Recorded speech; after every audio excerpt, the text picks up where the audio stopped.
everyone, my name is Andrew and today we're checking out the Cuisinart Digital Air Fryer from Costco. Did you know if you switch to an air fryer you can save 30% or more in your cooking times? I've had the previous version of this Cuisinart Digital Air Fryer for a while now, the second generation, and I just got to this new model, which is why it's so clean. But how I got to this, you may ask? I've warranted the previous one twice. So this works like a normal toaster oven. You open it. You have your air fryer basket for the air fryer part, and then you have your baking sheet, which is nice and aluminum, very shiny. And then you have your normal baking rack, which they removed the safety pins way back here, which is nice for this model because I had trouble putting this air fryer rack in sometimes. Setup for this was a breeze. All you have to do is take out all the accessories, put them in here, take out all the styrofoam, all the plastic wrap off. Then it takes a good 5 minutes. You just need help with a person taking it out of the box because it is pretty heavy and pretty bulky.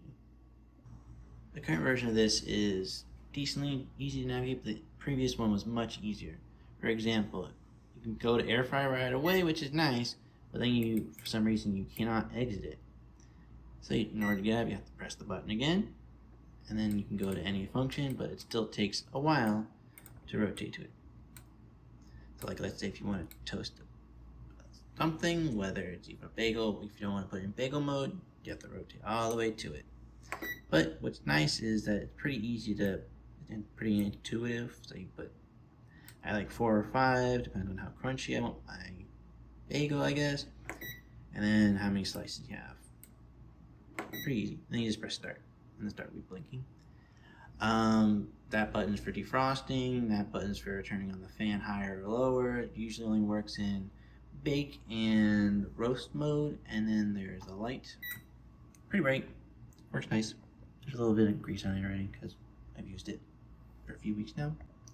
The interior of this is 12 inches by 11 inches, which is very nice. It's 12 by 12 if you count from the tip of this to the end of that divot on the inside, but that's stretching a little bit thin, and you could really only use it for like a pizza or something like that. One of the main reasons I got this one instead of the analog one was just because it looks nicer. But I've heard great reviews about the analog one for quite a while now, actually. So another nice part about this air fryer is that it's 16 inches wide by 14.5 inches deep, which actually makes it not take up quite a lot on the countertop in comparison to some of the other ones. Like for example, the Ninja one is like 3 or 4 inches bigger than this one. And they do have a flip-up one, but you might not always want to flip up your air fryer every single time you have it. And the Breville one's even like much bigger, and that's for the non-compact version. And they have a large one too, which takes up nearly the entire countertop. This model runs about 25 to 50 degrees Fahrenheit hotter than it actually states.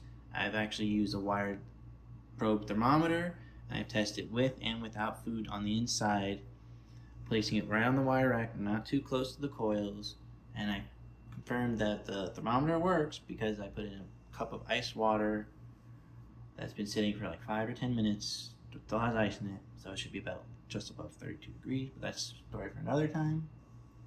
Once you get the temperature part dialed in, I like to cook with it any which way possible. One of my favorite ways is to reverse sear on it. I put meat on air roast, and I'll put it at 250 for like 30-45 minutes depending on how thick the piece of meat is or how many pieces of meat I have in there, because more makes it take longer. And I'll take it out about 15 minutes before it's done, and I preheat. Then I put it on the fan button, and then I let it preheat to 425 degrees and throw it back in. And then I take it out for whatever temperature the meat has to cook until, to make sure it's safe to eat. Overall, I really do like this air fryer. I highly do not recommend it though. The main fault is that the dial ends up breaking very often. I had the second model, I had it recalled under warranty twice, and they replaced it with this one finally, which has one less dial, but the reviews say that it still will fail at a certain point. My last ones lasted about a year each, and I will not buy the Cuisinart Digital Air Fryer again just because of this, and that's a pretty big downside. Now, I've actually even taken the old models apart and I've tried to look for replacement parts online, no avail. I've even seen some other YouTubers out there, they've taken it apart, they try to use alcohol, they try electronics parts cleaner, and nothing seems to work. So yeah, whenever this goes, probably in about a year from now, I will be probably switching to an Instant Vortex 6-quart and a toaster, because I hear those other air fryers do not toast as well when it's the bin style. But I'm looking forward to that when it comes, because I do hear it air fries a little bit better. This one tends to get a little hot, so you have to really make sure you don't burn things, because you're relying on these instructions from whatever is frozen, and it doesn't always end out too well, so you have to keep an eye on everything, which is kind of the point of having an oven, so you don't have to keep as much eye as like a stovetop, for example.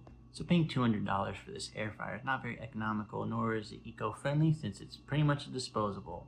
So let me know in the comments if you have any concerns or any questions. Please let me know, and have a great day.